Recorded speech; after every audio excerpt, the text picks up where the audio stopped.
माँ भवानी ने कहा कि प्रभु हमें आगे का प्रसंग सुनाइए। बोले कहाँ का प्रसंग सुनना है? तो बोले कि प्रभु हमें उस समय का प्रसंग सुनाइए कि जब मर्यादा पुरुषोत्तम श्री राम जी का और वो उनके भाइयों का विवाह हो गया। और जब विवाह हो गया फिर उसके बाद क्या हुआ? चारों भाइयों का विवाह हुआ। फिर उसके बाद क्या हुआ उस समय की गाथा को हमें सुनाइए आप। भोले बाबा कहने लगे ठीक है। राम कथा सुंदर करतारी संशय बिहग उड़ावन हारी। बहुत लोग कहें राम कथा सुंदर तरकारी।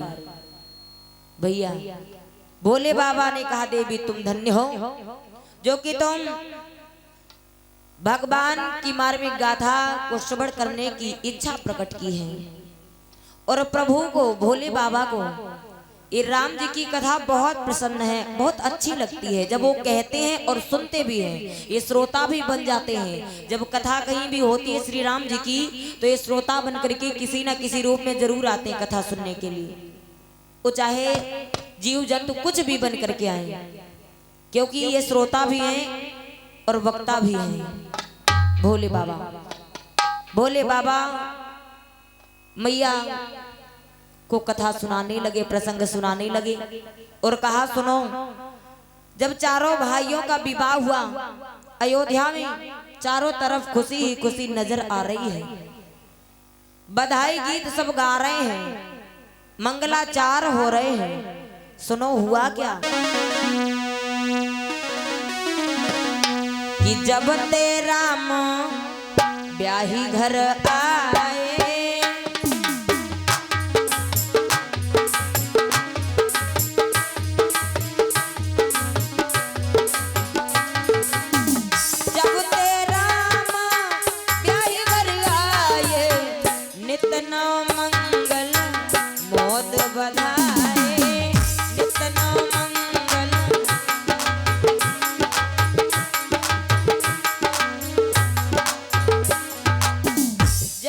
भगवान का विवाह हुआ चारों तरफ खुशी ही खुशी नजर आ रही है।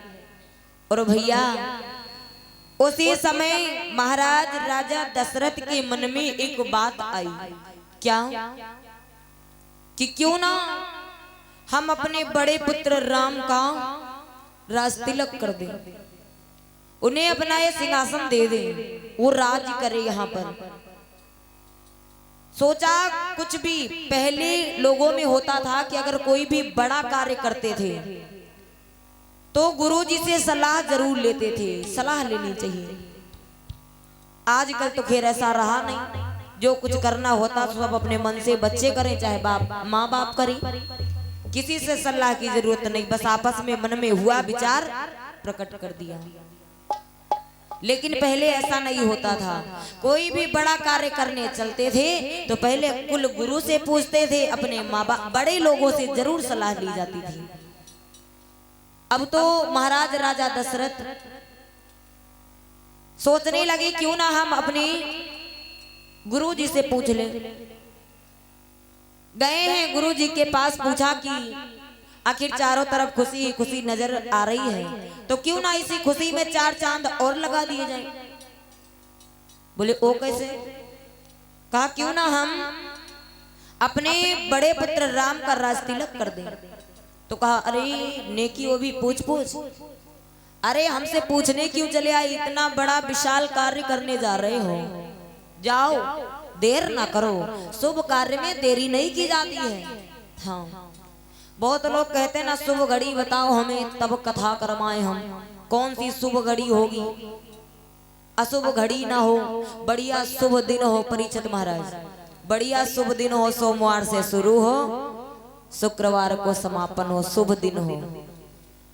हमारा तो कहना है अरे जो अशुभ घड़ी भी होगी ना, और अगर ये श्रीमद् भागवत कथा करवा दी जाए वो अशुभ घड़ी भी शुभ घड़ी में बदल जाएगी। हाँ वो दिन भी अच्छा हो जाएगा। अगर जो तुम्हें पसंद नहीं है, कथा होनी चाहिए, भगवान की चर्चा होनी चाहिए। बड़े बड़े लोग इससे एक बार भी जिन्होंने राम का नाम नहीं लिया अंत में मरते वक्त एक बार राम का नाम लिया, वो तो बैकुंठ धाम को चले गए। ये ऐसी कथा है जिससे जीवन की सारी व्यथा दूर हो जाती है। भैया, जिस समय महाराज दशरथ से कहा कि जाओ, देर ना करो, महाराज दशरथ आए।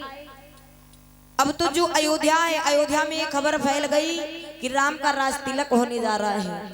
अयोध्या सजाई जाने लगी, खूब अच्छी लग रही है, बड़े लोग प्रसन्न हैं, राम का राज तिलक होने जा रहा है। कैकेयी की जो दासी थी, मंथरा को पता चला। मंथरा तुरंत पहुंची कैकेयी के पास और कैकेयी को बहकाने लगी। बहका दिया कैकेयी को। कैकेयी पहले तो नहीं मानी। कैकेयी कहने लगी, नहीं, हमारा बेटा जैसे भरत है वैसे हमारा बेटा राम भी है। अगर भरत हमारी दाहिनी आंख है तो राम हमारी बाईं आंख है, हमारे लिए दोनों एक समान है। मंथरा बोली, वो तो अभी है ना, अगर कौशल्या का बेटा राम राजगद्दी पा जाएगा ना, राज करने लगेगा, तो कौशल्या तुम्हें बहुत सताएगी। हमारी बात मानो वरना बाद में पछताओगी। मंथरा विभिन्न प्रकार से बहकाती है। कैकेयी बहकाने में आ गई और कैकेयी कोप भवन को चली गई। कोप भवन का मतलब क्या हुआ?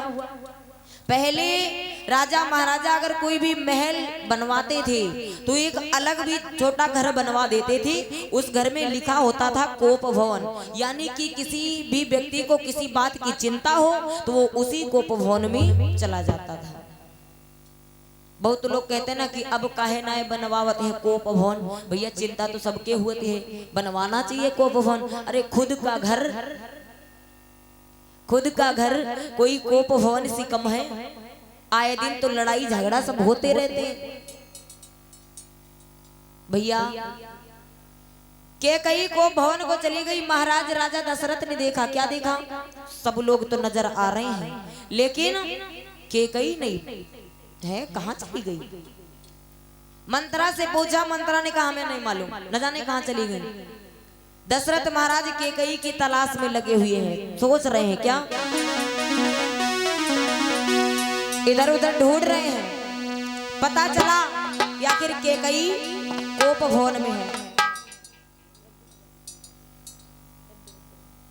और ये हमारे माननीय सम्मानी महंत श्री उमा शंकर महंत जी जो देवियापुर से आए हुए हैं, ये 51 मुद्रा भगवान के श्री चरणों में समर्पित करते हैं। हम उनसे आशीर्वाद की कामना करते हैं। जिस समय आज कैकेयी के पास महाराज राजा दशरथ पहुंचे, पूछने लगे क्या बात है? अरे फटे पुराने वस्त्र कैसे? आज तो बड़ी खुशी का दिन है और तुम इतना उदास हो, बताओ ना क्यों नाराज हो, बोलो ना। कैकेयी कुछ नहीं बोली तो महाराज बोले क्या कि चाहे तू बता, चाहे ना बता, चाहे तू बता, चाहे ना बता, ये राजा पूछ लेगा रानी क्यों खफा, ये राजा पूछ लेगा मेरी रानी क्यों खफा।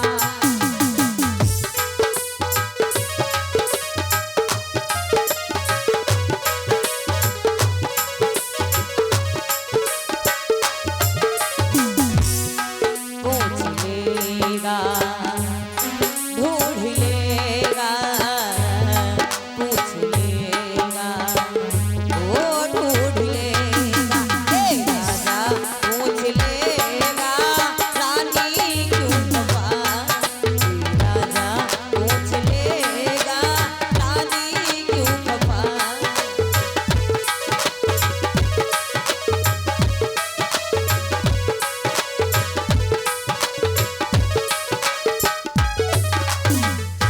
क्या बात है महारानी, ये फटे पुराने वस्त्र को पहन रखी है और इस कोप भवन में आई हो, इसका कारण क्या है हमें बताओ जरा। महारानी कैकेयी ने जवाब दिया, महाराज खुद तो दुख देते हो और फिर पूछते हो कि कारण क्या है। अरे दूसरे अगर कोई दुख देते, हमें कोई भी दुख देता, तो मैं ये कह सकती थी कि आखिर उन्होंने मुझे दुख दिया, लेकिन अपनों ने रुलाया, तो हम किससे शिकायत करें भैया। कैकई बोली है क्या कि गैरों से गिला क्या करें, गैरों से गिला क्या करें, जब अपने बदल गए। गैरों से गिला क्या करें, जब अपने बदल गए।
अगर अपनों ने रुलाया है तो शिकायत किससे करें। दुख जब दूसरे देते हैं तब तो अपनों से शिकायत कर सकते, लेकिन जब अपने ही रुलाएं तो किससे कहने जाएं। बोले क्या कारण है, आखिर किसने तुम्हें रुला दिया और तुम यहाँ क्यों आई हो, साफ साफ समझाओ। और तुम आज दुखी क्यों हो, क्या कारण है यहाँ आने का तुम्हारी। और आज इतनी खुशी का दिन है कि मैं इतना प्रसन्न हूँ, इतना प्रसन्न हूँ, हमारे बेटे राम का राज तिलक होने जा रहा है। तुम जो मांगो वो तुम्हें मिलेगा। जवाब दिया हम जो मांगे वो तुम दे सकते हो। कहाँ दे सकते हैं, आज हम बहुत प्रसन्न हैं। बोली जो हमारे 2 वरदान पड़े हुए हैं ना आपके पास पहले से, वो 2 वरदान मैं आपसे मांगना चाहती हूँ, मांग लो। 2 क्या, आज तुम 4 भी मांगोगी ना वो हम दे देंगे आपको। मांगो तो क्या चाहिए। हमारे बेटे राम का राज तिलक होने जा रहा है महाराज। मांगना तो चाहती हूँ 2 वरदान ही सिर्फ, जो हमारी पड़े हुए हैं। मैंने आज तक मांगा नहीं है, लेकिन मांगेंगे। आप शायद मना कर दे तो। बोली ना, कभी नहीं मना करेंगे। अरे मांग करके तो देखो। बोले ऐसे नहीं मांगेंगे। बोले क्यों नहीं मांगोगी। अरे तुम्हें मालूम नहीं है क्या क्या कि रघुकुल रीति सदा चली आई, रघुकुल रीति सदा चली आई, प्राण जाई बरु बचन न जाई, रघुकुल रीति सदा चली आई।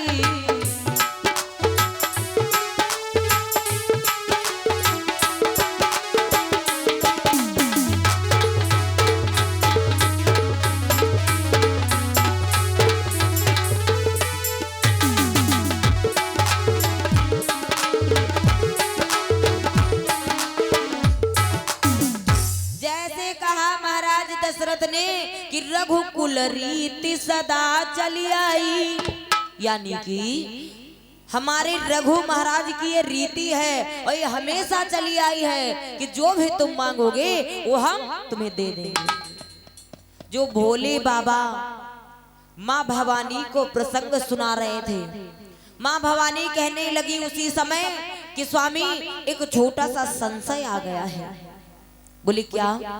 महाराज राजा दशरथ ने कहा कि रघुकुल रीति सदा चली आई, ये रघु महाराज कौन थे और ऐसा इन्होंने क्या किया जिससे कि यहाँ पर राजा दशरथ ने नाम लिया कि ये तो हमारी रघुकुल की रीति है। उनका नाम यहाँ पर क्यों आया, क्या किया था महाराज राजा रघु ने? तो कहा सुनो, ये महाराज जो दशरथ है इनके पूर्वज हैं और ये अयोध्या के ही राजा थे और ये इनके 700 रानियां थी। 700 ये प्रयागराज मेला जाया करते थे और मेले में जाकर के दान बांट दिया करते थे। एक दिन की बात, जब ये प्रयागराज मेला जाने लगे तो क्या हुआ कि इनकी एक पत्नी पास में आई और बोली स्वामी ऐसा है कि तुम दान पुण्य करी हो तो तुम का मिली, हम दान करबे तो पुण्य हमका मिली, इसलिए ऐसा करो कि तुम जाइन रहे हो तो सकते हम हो कल है, चलो तुम अपने हाथे से दान करियो तो तुम्हारे खातम चला जाए। ऐसा तो है नहीं कि तुम खा ले तो हम हो छक गए, खाई तो अलग है ना, इसलिए हम भी चलेंगे, हम भी दान देंगे। तो कहा चलो यही माँ दिक्कत कौन सी है, तैयार हो जाओ।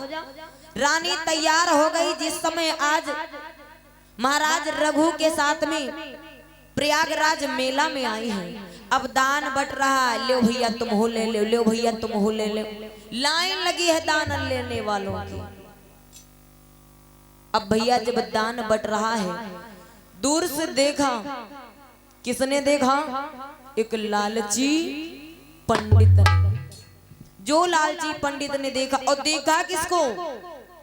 महाराज राजा रघु की पत्नी को, क्योंकि पत्नी जो थी बहुत सुंदर थी। बताया गया है कितनी सुंदर, अरे चेहरा चमके चंद्रमा सो जुल्फे नागिन चेहरा,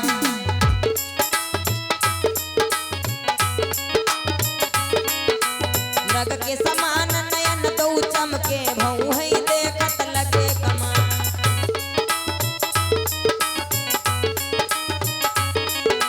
बड़ी बड़ी अखियां है रानी की, गोरे हते भमीरी गाल, गोरी गोरी बहिया नरम कलैया, हरी हरी चिड़िया रहे छबिदार।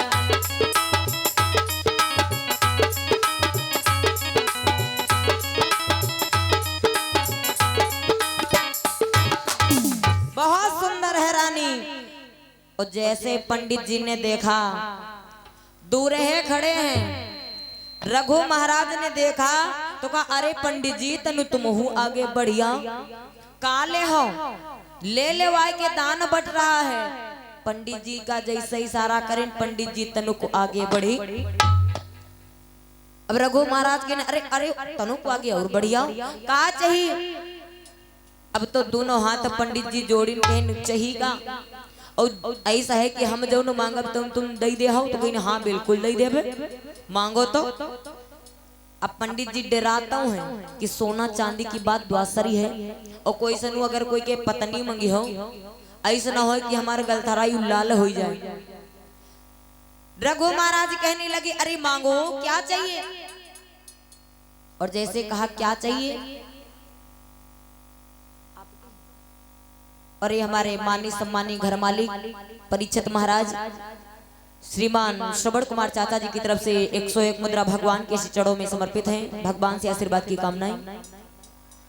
पंडित जी आगे बढ़े, और जब आगे बढ़े भैया रघु महाराज कहने लगे अरे बोलो तो क्या चाहिए? किन ऐसा है जो तुम्हारे पास में खड़ी है, ये कौन है तुम्हारी? ये अरे ये तो मेरी ना धर्म पत्नी है, धर्म पत्नी है। क्यों, क्या बात है बताओ तो। दान चाहिए, इनके हाथों से चाहिए ना? इनके हाथों से ना चाहिए, इनका हाथ ही चाहिए हमें। हाथ चाहिए मतलब कि इनका साथ चाहिए। तुम यही पत्नी अपनी हमका दे दे, और जैसे कहीं ना ये पत्नी हमका दे दो कि इनका है अच्छी है, कहीं ना हाँ बहुत अच्छी लागत है, हमका माँ बिहाव नहीं भवा। अरे या तो या कहीं लेके आना, हमारे या के नहीं, हमारे 700 रानी है, और तुमका यही ज्यादा अच्छी लागत, और यही से ज्यादा अच्छी लेगा हो तो तुम अयोध्या चले आए। सुबह चले आओ और 700 रानी खड़े हुई है तुम्हारे सामने, जो तुमका अच्छी लगी वही का तुम ले जा। अब पंडित जी सोचे लगे जैसे ज्यादा नीकी मिले तो ज्यादा ही बढ़िया है, जब मंगबे करें तो तनी ज्यादा नीकी ले ली।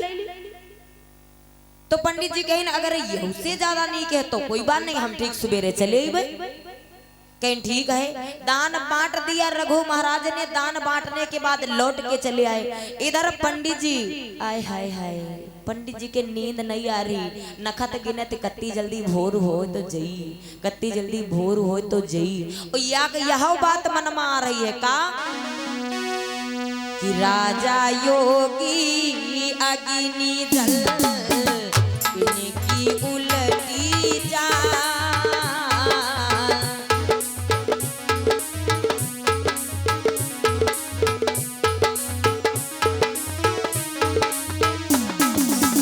राजा योगी अग्नि जल की उलटी जा, बनी बनी तो बनी गई, बिगड़े होई बेवाल ओ भैया, बिगड़े होई बेवाल।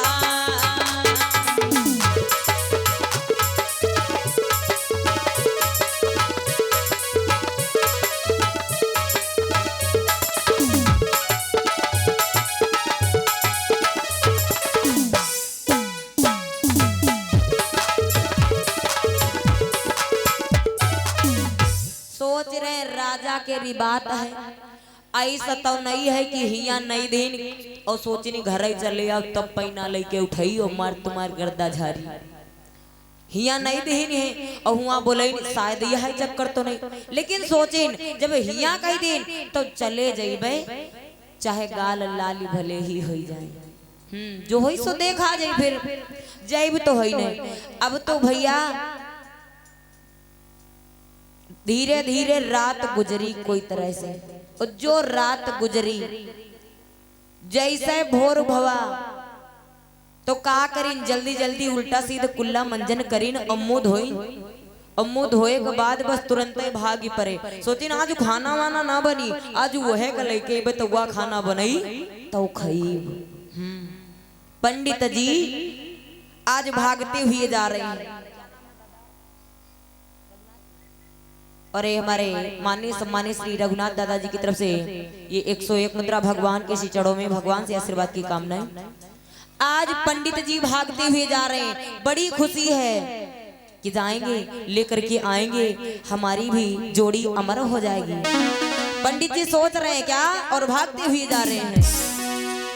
अरे पंडित खुशी जिगरिया जिगरिया में भागती जाती डगरिया, भैया भागती जाती डगरिया।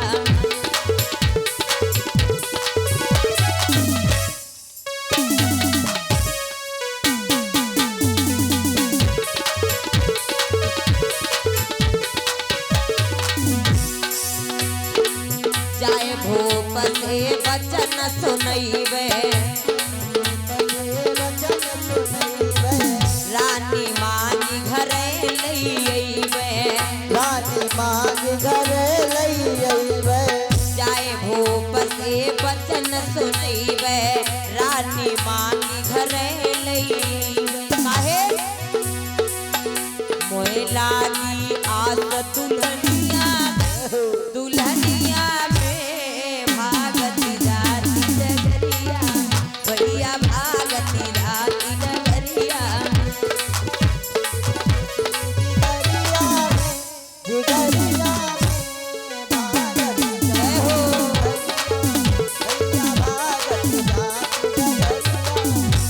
और भैया बताया भी गया है, नैनन की कांसी बुरी ना निकले जो तीरी, काशी बुरी जान कले जोती। नैनन की कांसी बुरी जाति कले जो तीरी,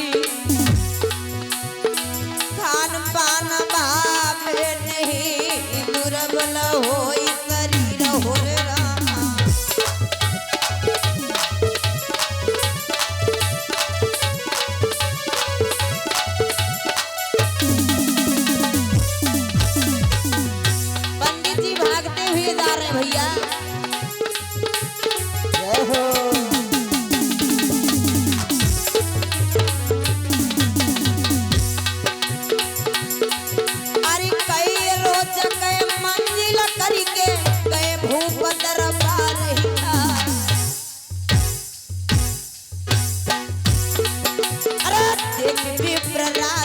पहचाना खातिरदारी करी है बना।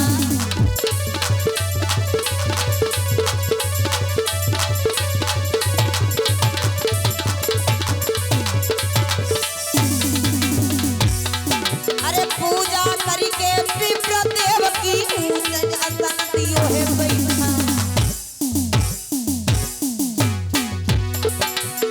खातिरदारी देखी भूप की पंडित फूले नाई समा।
सच्चे दरबार की आज के आनंद की